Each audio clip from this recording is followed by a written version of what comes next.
በስመ አብ ወወልድ ወመንፈስ ቅዱስ አሐዱ አምላክ ስብሐት ለእግዚአብሔር ቺያነ ዘፈጠረ ከመ ናምልኮ እግዚአብሔር አምላክና ከነምልኮ ስሙ ክንጽውዕ መንግስቱ ክንወርስ ንዓና ስለዝፈጠረ ዝኸበረ ዝተመስገነ ይሁን። ኣብ ኩሉ ኩርናዓት ዓለም ኮይንኩም ተኸታተልቲ ሲሳይ ዕለት መንፈሳዊ ቻነል ከመይ ኣለኹም? ከም ፍቓድ እግዚአብሔር ሎሚ ንሪኦ ሓሳብ ናይ ቤተ ክርስቲያን ትምህርትን ካብ ቤተ ክርስቲያን ወፂኦም ንናይ ቤተ ክርስቲያን ትምህርቲ ወይ ድማ ንቅዱስ ወንጌል ቃል ወንጌል ዘይግቡእ ገይሮም ዝርድእዎ ሰባት ንዓቶም ዝምልከት መልሲ እዩ ማለት እዩ። እቶም ኣብቲ ናይ መጽሓፍ ቅዱስና ኣብቲ ናይ ቤተ ክርስቲያንና መጽሓፍ ቅዱስ ጽቡቕ ርድኢት ትክክለኛ ርድኢት ትክክለኛ ፍልጠት ዘለና ሰባት ነቲ ፍልጠትና መዐቀብን መደልደልን እዩ። ነቶም ካብቲ ናይ ቅድስት ቤተ ክርስቲያን ወንጌልና ካብ ቅዱስ ወንጌል ወፂኦም ዘለዉ እሞ ከዓ ዘይግቡእ ቃላት ዝህቡ ንክርስቶስ ዘይግቡእ ቃላት ንኢየሱስ ክርስቶስ ዘይውክሉ ቃላት ክዛረቡ ዝውዕሉ ዘለዉ ሰባት ድማ ግቡእ መልሲ እዩ። እቶም ኣብ ክርስትናና ዘለና ክርስትናና መጽንዒ እዩ። ነቶም ካብ ክርስትና ወይ ድማ ካብ ዘይምርዳእ ድማ ካብ ቅዱስ ወንጌል ብግቡእ ቃላት ካብ ዘይምርዳእ ሓሳባት ዘለና ሰባት ድማ ተረዲእና መጽሓፍ ቅዱስና ትክክለኛ ምዃኑ ኢየሱስ ክርስቶስ ትክክለኛ ናይ ባህሪ ኣምላኽ ምዃኑ ናይ ገዛ ርእሱ ኣምላኽነቱ ድማ ካብ ማንም ሰብ ዘየምፅኦ ካብ ማንም በዓል ስልጣን ዘየምፅኦ ካብ ማንም ዝምልከቶ ኣካል ወይ ድማ ካብ ማንም ወሃቢ ዘየምፅኦ ማለት እዩ። ናይ ባህሩ ናይ ገዛ ርእሱ ኣምላኽነት ከም ዘለዎ እዩ ማለት እዩ። ሓፈሻዊ ከምቲ ኣብ ፖስተር ዝረኣኹሞ እዚ ንተኸተልቲ ሞስሊም ወገናትና እዩ ዝምልከት ዝመልሲ እዚ ንተኸተልቲ ሞስሊም ወገናት ኢየሱስ ክርስቶስ ኣምላኽ ኣይኮነን ሰብ እዩ። ኢየሱስ ክርስቶስ ተላኣኻይ ናይ ኣምላኽ እዩ። ኢየሱስ ክርስቶስ ከም ሓደ ነቢይ እዩ ኢሎም በቲ ዝተወሰነ ቃላት ነቢይ ተባሂሉ ዝተጠቕሰሉ ቃላት ብኡ ዘተርጉሙ ሰባት እዮም ማለት እዩ። ንዓቶም ዝምልከቱን ስለ ዝኾነ እምበኣር ኣቐዲሞ ክዛረቦ ኣቐዲሞ ክመሓላልፎ ዝግበአኒ ግን ኦርቶዶክሳውያን ኩላትና ደቂ ቤተ ክርስቲያን ዘይተረድአና ቃላት ንመን ንሓትት ክንፈልጥ ክንክእል ኣለና ማለት እዩ። ናብ መን ንኸይድ ካብ መን ንርዳእ ክንፈልጥ ክንክእል ኣለና። ንሱ ተዘይተረዲእና ኣዝዩ ኣሸጋሪ እዩ። ኣዝዩ ኣሸጋሪ እዩ። ናይ ይሁዳ ውድቀት ዝነበረ ንጎይቱ ምስ ሸጠ ምስ ተጋገየ እቲ ዝዓበየ ጌግኡ ናብ ሃዋርያት ዘይኮነ ኮይዱ ሓጢኣቱ ከስተስርይሉ እግዚኣብሔር ይፍታሕኻ ንክብልዎ ናብ ሃዋርያት ዘይኮነ ኮይዱ ናብቶም ካህናት ናብቶም ንጎይታ ዝሰቐሉ ካህናት ይኸይዱ ማለት እዩ። ኣባይድ እዩ። ስለዚ ናብኡ ምኻን ናብ መን ንኸይድ ክንፈልጥ ንክእል ኣለና። እቲ ናብ መን ንኸዶ ካብ መን መልሲ ንረክብ ንመን ንሓትት ኣብ ቅድስት ቤተ ክርስቲያን ኣመንቲ ኦርቶዶክሳውያን ተዋህዶ ቤተ ክርስቲያን ተዳህሊና እቲ ዘይተረድአና ቃል ወንጌል ንመን ሓቲትና ንርዳእ ክንፈልጥ ክንክእል ኣለና ማለት እዩ። ንመን ሓቲትና ንርዳእ ክንፈልጥ ክንክእል ኣለና። ከምኡ እንተዘይኮይኑ ግን ንባዕሉ ዘይተረድአ ሓደ ሰብ ንካልእ ሰብ ክርዳእ ኣይክእልን። ወንጌልና ነዚ ክምስል እንከሎ ዓይነ ስውር ወይ ድማ ዕውር ኢሉ ዝፅዋዕ ብመፅሓፍ ቅዱስ ብግእዝ ኣፀዋውዓ ዓይነ ስውር ንዓይነ ስውር ክመርሖ ይኽእል ድዩ? ኣይክእልን እዩ። ተታሒዘብዮም ናብ ገደል ዝፀድፉ ማለት እዩ። ነዚ ንሕና ድማ ንኸይንፀድፍ ካብታ እምነትና ንኸይንፀድፍ ካብ ወንጌልና ንኸይንወፅእ ሂወት ምንቲ ክንረክብ ንመን ንሓትት ክንፈልጥ ክንክእል ኣለና። ሓፈሻዊ በብምዕራፍ በብክፋል እንዳገበርና ሎማዓንቲ ንሪኦ ቀዳማይ ክፋል እዩ፣ ካልኣይ ክፋል ሳልሳይ ክፋል እንዳበልና ክንምስክር ኢና ማለት እዩ። ከነማሳኽር ኢና መጽሓፍ ቅዱስና ንኢየሱስ ክርስቶስ እንታይ ኢላ ትፅውዖ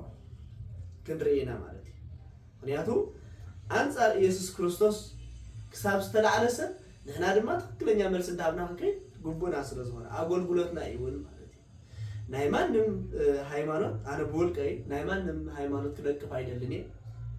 ንኣብነት ከም ንኣብነት ናይ ሞስሊም እምነት ክነቅፍ ኣይደልን እየ። ኣፍልጦውን ስለ ሞስሊም ስለ ዘይብለይ ማለት እዩ። ነገር ግን ስለ መጽሓፍ ቅዱሰይ ወይ ድማ ስለ ኣምላኸይ ስለ ኢየሱስ ክርስቶስ ግን ዝኣኸለኒ ወይ ድማ ዝተገልጸለይ ወይ ዝተረድአኒ መጽሓፍ ቅዱስና ብዘስተምሃረና ቃል ሊቃውንት ቤተ ክርስቲያን ብዘስተምሃረና ቃል ቅድስት ቤተ ክርስቲያንና ብዘስተምሃረትና ቃል ግን ስለና ኢየሱስ ክርስቶስ አምላክነት ክንመስክር እዚ ጌጋ እዩ እዚ ትክክለኛ ክንብል ናይ ኦርቶዶክሳዊት ተዋህዶ ቤተክርስቲያን እዚ መገዳ ክንብል ግን ኩላትና አመንቲ ጉቡና እዩ ማለት እዩ ስለዚህ ንንቅፌታን ንምክሳስን ንምባስን አይኮነን ጉቡ ምስክርነት ማለት እዩ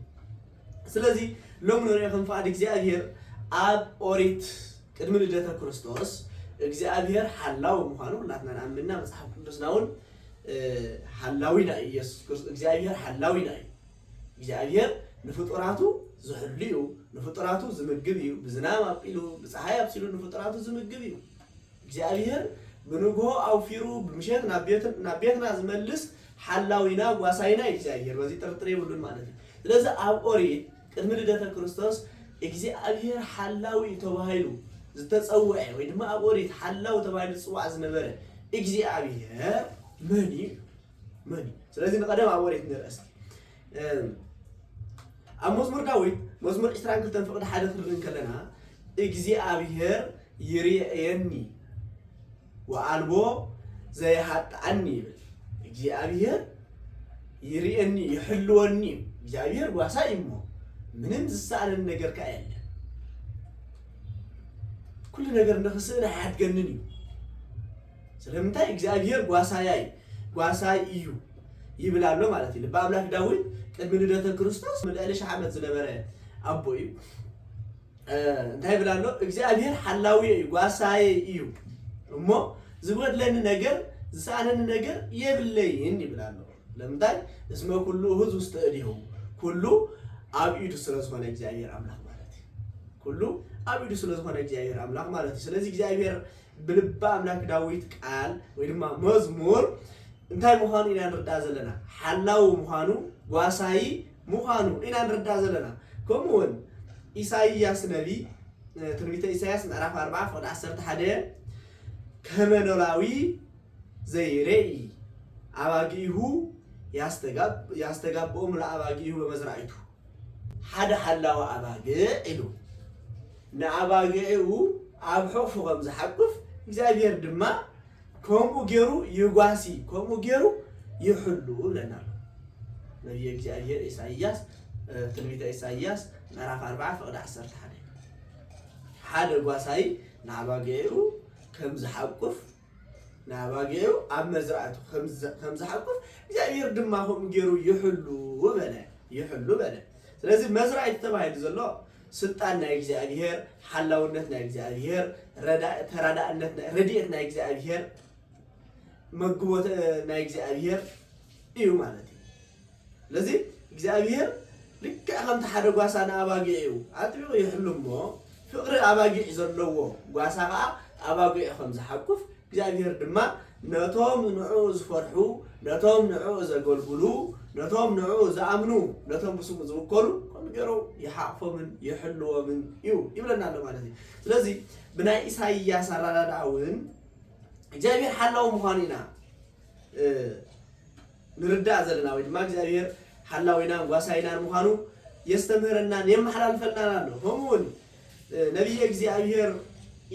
ኤርምያስ ትንቢተ ኤርምያስ ምዕራፍ 31 ካብ ፍቅዲ 10 ክሳብ 11 ታይሉ ወይዓቅቦ ከመኖላዊ ዘይሬኢ መርኤቶ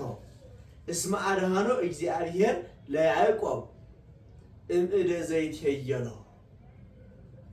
ኢሉ ማለት እዩ ከም ሓደ ጓሳ ናይ ኣባጊዕ ኣለና ከም ሓደ ጓሳ ንመጓስኡ ከም ዝሕሉ ሓልዩ ከዓ ካብ አራዊትን ካብ ጸላእን ከም ዘድሕነን ከምኡ ድማ እግዚአብሔር ንያዕቆብ ካብቶም ዝሕይልዎ ካብቶም ጸላእቱ አድሓኖን ጓሰዮን ሓሎን ብለና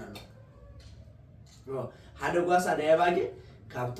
ተኻሉ ካብ ካልእ አራዊት ከም ዘድሕነን ነተን ኣባጊዕ ወይ ድማ ነተን ካልኦት መጓሰውን ክኾና ክእላ ካብ ጸላእትን ካብ አራዊት ገዳም አራዊት ናይ በረኻ ካብኡ ከም ዘድሕነን እግዚአብሔር ድማ ንያዕቆብ ጓሰዮ አድሓኖ ያዕቆብ ተባሂሉ ዘሎ ያዕቆብ ንባዕሉ ከምኡ ከሎ ደቂ ያዕቆብን ኣውዛእቱ ማለት ንኣብነት እስራኤል እዩ እስራኤል ክብል እንከሎ እስራኤል ናይ ያዕቆብ ናይ ውልቁ ስም እዩ ናቱ ነገድ ድማ ናቱ ዘርኢ ድማ እስራኤላውያን ተባሂሎም ዝተፀውዑ ደቂ ያዕቆብ ኩሎም ማለት እዩ ስለዚህ ያዕቆብ ሓለዎ ማለት ንኩሎም እስራኤላውያን ተገበሮም ሓለዎም ካመን ካብ ጸላእቶም ኣድሓኖም እምእደ ዘይከየሎ ካብቶም ዝሕይልዎ ጸላእቲ ኣድሓኖ ብለና ኣሎ ማለት ስለዚህ ነቢይ እግዚአብሔር ኤርምያስ ውን እንታይ ዘረደአና ዘሎ እግዚአብሔር በሐቂ ሓላው ምዃኑ ጓሳይ ምዃኑ ማለት እግዚአብሔር ታይ ሓላው ምዃኑን ጓሳይ ምዃኑን ይዘረደአና ዘሎ ስለዚህ ታይ መልስና ለቶም እግዚአብሔር ኢየሱስ ክርስቶስ አምላክ አይኮነን ዝብሉ ሰባት ለቶም ኢየሱስ ክርስቶስ አምላክ አይኮነን ዝብሉ ስለዚህ እግዚአብሔር ተባሂሉ ተጸውዒ ዘሎ ኢየሱስ ክርስቶስ ምዃኑ ኢናናትና መልስና ኢየሱስ ክርስቶስ ዝብል ስም ድሕሪ ልደተ ክርስቶስ ካብ ቅድስት ድንግል ማርያም ድሕሪ ምውላዱ ዝተዋሃበ ስም እዩ እዚ ስም እሱ መን አውፅኢሉን ኢየሱስ ክርስቶስ ተባሂሉ መልአክ ይውፅኢሉ ማለት እዩ ስሙ ኢየሱስ ክርስቶስ ኢየሱስ ክትብሉ ይኽእል ስሙ አማኑኤል ክትብሉ ይኽእል ለተባለ ዝወፀሉ ማለት እዩ እናቱ ትርጉም አለው እግዚአብሔር ኢየሱስ ማለት መድኃኒት ማለት እዩ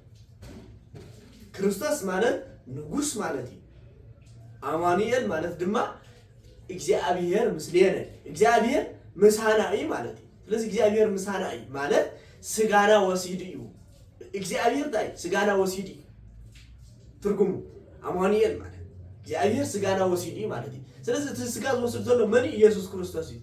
ለካ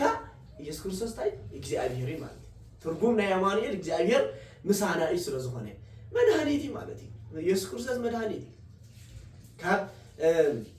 ደዌ ስጋ ዘድሕን ካብ ሞተ ነፍስ ዘድሕን መድኃኒት እዩ ማለት እዩ ወንጌሉን ይነግረና ህሙማን ይፈቅድዎ ለዓቃቤ ስራሕ እቶም ህሙማት ድማ ነቲ መድኃኒት ዘለዎ ሰብ እዮም ዝደልይዎ ይብል ባዕሉን ኢየሱስ ክርስቶስ እንታይ ኢሉ ንበዓል መድኃኒት ዘድልይዎሲ ንሓደ ሓኪም ዘድልይዎሲ እቶም ህሙማት ዳንበር ቶም ጥያት አይኮንን ኢሉ ስለዚህ እሱ አመናው መድኃኒት ምዃኑ ኢየሱስ ምዃኑ ይነግረና ማለት እዩ ስለዚህ እግዚአብሔር ተባሂሉ ዘሎ ቅድሚ ካብ ቅድስት ድንግል ማርያም መውላዱ ንዓና ድማ ንዓና ደቂ ሰባት ቅድሚ ብስጋ ምግላጹ እግዚአብሔር ተባሂሉ ጽዋዕ ከም ዝነበረ ቅድሚ ዓለም ሁሉ ምዃኑ ኢየሱስ ክርስቶስ ኣብ ወንጌል ዮሐንስ ውን ወንጌል ዮሐንስ ምዕራፍ 8 ናይሁድ ክነግሮም ከሎ አነ ግን በሐቅ ብለኩም ኣለኹ ቅድሚ አብርሃም ነበርኩ ይዝብሎ ማለት እዩ እስኻ ወዲ 30 ከመይ ጌርካ ቅድሚ አብርሃም ኔረት ብለና ኢሎም ኮስሆሎ ኢና ማለት እዩ ስለዚህ ኢየሱስ ክርስቶስ ግን ካብ አብ ከይተፈልየ ካብ መንፈስ ቅዱስ ካብ አብ ካብ ባህር አቡ ካብ መንፈስ ቅዱስ ካብ ባህሪ ህይወቱ ከይተፈልየ ከይተቃዳደመ ኣብ አብን ኣብ ወልድን ኣብ መንፈስ ቅዱስን ቅድምና ያለ ሪያቅልስም ከም ዝገር ይገልጽ ማለት ገልጽን ከሎ እንታይ ኢሉ እስማ አቲ ቅድምናው ለአብ ወልድ ወመንፈስ ቅዱስ ንአብን ንመንፈስ ቅዱስን ንወልድን ግን ሓንቲ አቅድምናው ሳኻንተ ቅድመ ዓለም ነበሩ አቦ ስለዝኾነ ንወልድን ኢየሱስ ክርስቶስ አይቅድሞን እዩ ወልድ ተወላዲ ስለዝኾነ ካብ አቦ አይንስን እዩ መንፈስ ቅዱስ ውን ሰራጽ ስለዝኾነ ካብ አብ እንታይ ይከውንን ማለት እዩ አይ ድንጉን ወይ አይ ድሕርን እዩ ማለት ስለዚህ ምቅድዳም የብሎም ስለዚህ እግዚአብሔር ሓላዊ እዩ እግዚአብሔር ጓሳ እዩ ዝተባሃለ ኣብ ኦሪት ትክክለኛ ሓቀኛ ኢየሱስ ክርስቶስ ምዃኑ በሐዲስ ኪዳን ንርአ አነ ውእቱ ኖላዊ ሄር ወንጌል ዮሐንስ ምዕራፍ 10:11 አነ ሕያዋይ ጓሳኤ በለ ስለዚህ ከመይ እዩ ኢየሱስ ክርስቶስ አምላክ አይኮነን ዝተባሃለ ኣብ ኦሪት ዘማራይ ዳዊት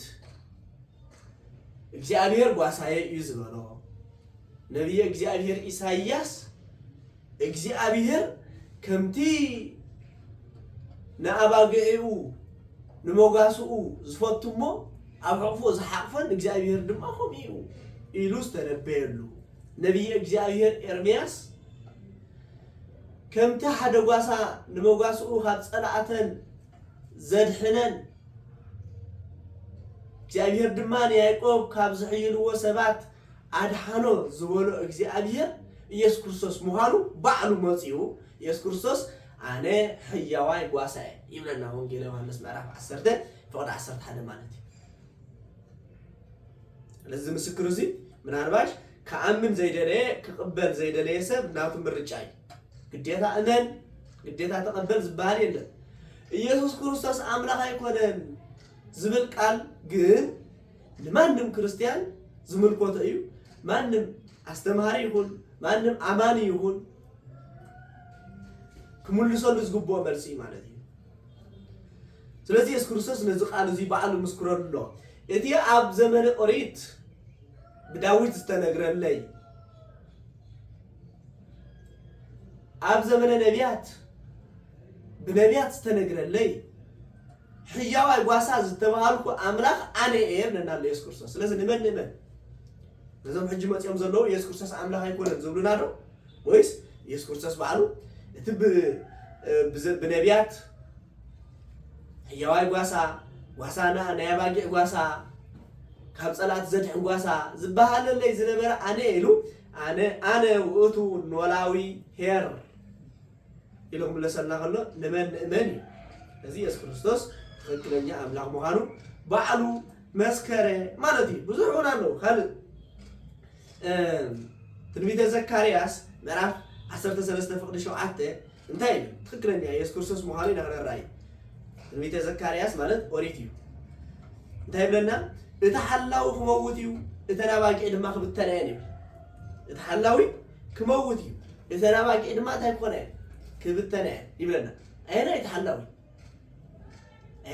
እንተራ ተባሂሉ እዚ ትንቢት ነይሩ እቲ ትንቢት መዓስ ክፍፀም ከሎ ኢና ንርኢ ኣብ ወንጌል ማቴዎስ ምዕራፍ 26 ፍቅዲ 31 እዚ ብነቢይ እግዚአብሔር ዘካርያስ ዝተነገረ ትንቢት ክፍፀም ከሎ ኢና ንርኢ ማለት እዩ እንታይ ንሱ ዝብል ኢየሱስ ክርስቶስ ተታሓዘ ናብ ሞት ቀረበ ተማባቂ ድማ እንታይ ኮነ ክብተኑ እዮም ክብል ከሎ ሐዋርያት ኩላቶም ካብኡ ተበተኑ ትርፋ ሓደ ፍቁር እግዝ ተባሂሉ ዝተፀውዐ ሐዋርያ ወንጌላዊ ዮሐንስ ካልእ ኩላቶም ተበተኑ ካብ ዙርያ ኢየሱስ ክርስቶስ ተበተኑ ስለዚ ኣቀዲሙ ዝተነግረሉ እቲ ሓላዊ ክመውት እዩ ተባሃለሉ ስለ ሓላውነቱን ስለ ሞቱን ብነቢይ እግዚአብሔር ዘካርያስ ዝተነግረ መልእክቲ ወይ ድማ ዝተነግረ ትንቢት ኣብ መዋዕለ ስጋዌ ብዕለተ ዓርብ ክከናወን ከሎ ክፍፀም ከሎ ኢና ንርኢ ማለት እዩ ስለዚ እዚ መን እዩ ሓላዊ ዝተባሃለ መን እዩ ኢየሱስ ክርስቶስ ምዃኑ ንርኢ ማለት እዩ ስለዚ ኣብ ነዚ ዝምልከት እውን ኢየሱስ ክርስቶስ ሓላዊ ምዃኑ በዓል ጥራይ ኣይኮነን መስኪሩ ሓደ ግዜ ኢየሱስ ክርስቶስ ባዕሉ ዝተዛረበ ቃል እውን ኣሎ ኣነ ንባዕለይ ተመስከርኩ ትክክለኛ ምስክር ኣይኮነን ኢሉ እንታይ ዳ ንዓይ ዝምስክሩለይ ኣለውኒ ኢሉ ሓሙሽተ ምስክር ኣለዉ ናብኡ ንኣቱን ኢና ንዓይ ዝምስክሩለይ ኣለውኒ ኢሉ መስኪሮም ለዮም ከዓ ኣብ መስኪር እዩ ዮሃንስ መጥምቅ መስኪር እዩ ትምህርትን ተኣምራትን ናይ ኢየሱስ ክርስቶስ ምስክር እዩ ማለት እዩ ንዓይ ተዚኣመንኩም ነሲ ትምህርታትን ዝገብሮ ዘለኹ ተኣምራትን ርኢኹም መስክሩ ኣነ ምስ ኣብ ምዃነ ኣብ ድማ ኣባይ ምዃኑ ትምህርተይ ተኣምራታተይን ርኢኹም እመኑ ክብል እንከሎ ኢና ንርኢ ማለት እዩ ስለዚ ኢየሱስ ክርስቶስ ባዕሉ ዝመስከሮ ከም ዝረኣና ከምኡውን ኣብ ዝወዓሎ እንዳወዓሉ ኣብ ዝሓደሮ እንዳሓደሩ ዝተምሃሩ ሐዋርያቱን ክምስክሩ ከለዉ እስከ ንርአ ኢየሱስ ክርስቶስ ሓላዊ ምዃኑ እቲ ሓላዊ ተባሂሉ እቲ ጓሳ ተባሂሉ ኣብ ኦሪት ዝተነግረ ትክክለኛ ኢየሱስ ክርስቶስ ምዃኑ ማለት እዩ ቀዳማይ ጴጥሮስ ምዕራፍ 2 ፍቅዲ 25 እንታይ ይብል ወይ እዚኒ ግብኡ ሃበ ኖላዊክሙ ወአቃቢሃ ለነፍስክሙ ወይ እዚኒ ግብኡ ሃበ ኖላዊክሙ ወአቃቢሃ ለነፍስክሙ ሕጂ ግን ናፍቲ ጓሳይ ይኹም ዝኾነ ኖላዊ ማለት ጓሳይ ከም ተቀዲምና ዝበልና ጓሳይ حلاوي مالتي ስለዚህ ወይ ዜን ግቡ ሕጅሲ ናፍታ حلاوهم ናፍት ናይ ነፍስኩም ማዕቆብ ዝኾነ ኢየሱስ ክርስቶስ ተመለሱ እተው ይብል ማለት ስለዚህ ሊቀ ሐዋርያት ጴጥሮስን ኢየሱስ ክርስቶስ ሐቀኛ ጓሳይ መሆኑ ይነግረና ማለት ነው ባህሉን ኢየሱስ ክርስቶስ ታይዝለና ሕያው ጓሳይ አክብር እንከሎ ኣብዚ ምዕራፍ ዚያብ ወንጌል ዮሐንስ ምዕራፍ 10 ወደ 11 ሕያው ጓሳይ አክብር እንከሎ ተጓሳይ መጽይ ተናባቂ ድማ ድምጽ ጓሳይን ይሰማዓይ ትክክለኛ ጓሳ መሆኑ ነው ማለት አባቂ እስተባሉ ንጉዚ ሐዋርያት ንፍጻሚ ድማ ኣብ መሰረት ሐዋርያት መሰረት ነቢያት ዝተሃነጽና ንሕና በ80 በ40 ውልድነት ዝረኸብና ደቂ ቤተ ክርስቲያን በእምነት ሐዋርያትን በእምነት ነቢያትን ንማላለስ ኢና አባቂ ተባይና ተጸዋዕና ማለት ሐላዊና መኒ እግዚአብሔር ንሱ መኒ ኢየሱስ ክርስቶስ እግዚአብሔር ትምህርትና እንጂ ኢየሱስ ክርስቶስ እግዚአብሔር አይኮነን ዝብሎ ወገናት ናይሎም ትምህርትና ታይ ነሩ እቲ ኖላው ዝተባሃለ ወይ ድማ እቲ ጓሳ ዝተባሃለ ኣብ ኦሪት ኣብ ሓድሽ ኪዳን ትክክለኛ ኢየሱስ ክርስቶስ ምዃኑ ምንባሩ እዩ ምንባሩ ማለት ከም ተቀዲምና ዝበልና ኢየሱስ ክርስቶስ ኖላዊ ወይ ድማ ጓሳ ሓላዊ ክንብል ከለና እግዚአብሔር ኣብ ሓላዊ ይኮነን ዲ ማለት አይኮነን ኖ ኮም ማለት አይኮነን ታይዳ ኢየሱስ ክርስቶስ ባሉ ዝተዛረው ማለት እዩ አቦ ምሳይ ምዃኑ አነውን ምሳቦ ምዃኑ መንፈስ ቅዱስን ምሳይ ምዃኑ አይተአምኑ እንዲሁ ኢዝብል ማለት ስለዚህ ሁሉ አለ አብ ወልድ አብ አለ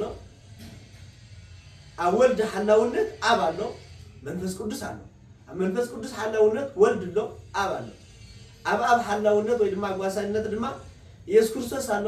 መንፈስ ቅዱስ አለ ወልድ ሎ ማለት ስለዚህ እዚ መልስ እዚ ነቶም ኢየሱስ ክርስቶስ አምላክ አይኮነን ዝብልዮም በዚህ አርስ እዚ ጀሚርና አለና በበክፋሉን ክንመኸነም ጸይና ነዚ ተኸታተልኩም ነዚ ሰሚዕኩም ንባዕልኩም ጥቅሚ አትሪፍኩም ነቶም ኢየሱስ ክርስቶስ አምላክ አይኮነን ኢሎም ዝአምኑ ወገናት ድማ ናብአቶም ሼር ጌርኩም ንኸተብጽሕዎ ናትኩም አገልግሎት እዩ እዚ ማለት እዩ ስለዚህ ከም ዝገርና አገልግሎትና ንዋጻ ማለት እዩ ብዙሕ አሎ እቲ ንሳቶም ዝብልዎ ናይ ኢየሱስ ክርስቶስ ወይ ድማ ነገር ክርስቶስ አልዒልና ንመሃሮ ብዙሕ ነገር ስለዘሎ ከም መጀመሪ እዚ እቲ ኣብ ኦሪት ሓላዊ ዝተባሃለ ኢየሱስ ክርስቶስ ዲስ ወይስ መኒ ሳቶም ዝብልዎ እግዚአብሔር ሓደ አብ ኢየሱስ ክርስቶስ አይኮነን ይመልሶም ስለዚህ ኢየሱስ ክርስቶስ ከአብ ወንጌል ካ አነ ግን ሓላዊ ኢልና ኣብዚ ወጣው ጸናሕና ማለት እዩ ለዚህ ንመን ብዙሕ አሎ ብዙሕ ነገር ሳቶም ዝብልዎ ከም እንዳገበርና ነምፂና ሳትኩም ካሸር ጌርኩም ኣብጽሕሎም ማለት እዩ ዘይበርሃልኩም ወይ ድማ ክበርሃልኩም ትደልይዎ ሓሳባት ተናሊውን ኣብ ኮመንት ኣጽንሕለይ ንዕኡ ብዓቕምና ጌርና ከነብራህሮ ክንፍትኒና ማለት እዩ ዝመሃረና ዝገሰጸናን እግዚአብሔር አምላክ ክብርን ምስጋናን አምልኮን ስግደትን ንዘለዓለም ንዕኡ ይሁን ወስብሐት ለእግዚአብሔር ወለወላዲቱ ድንግል ወለመስቀሉ ክቡር አሜን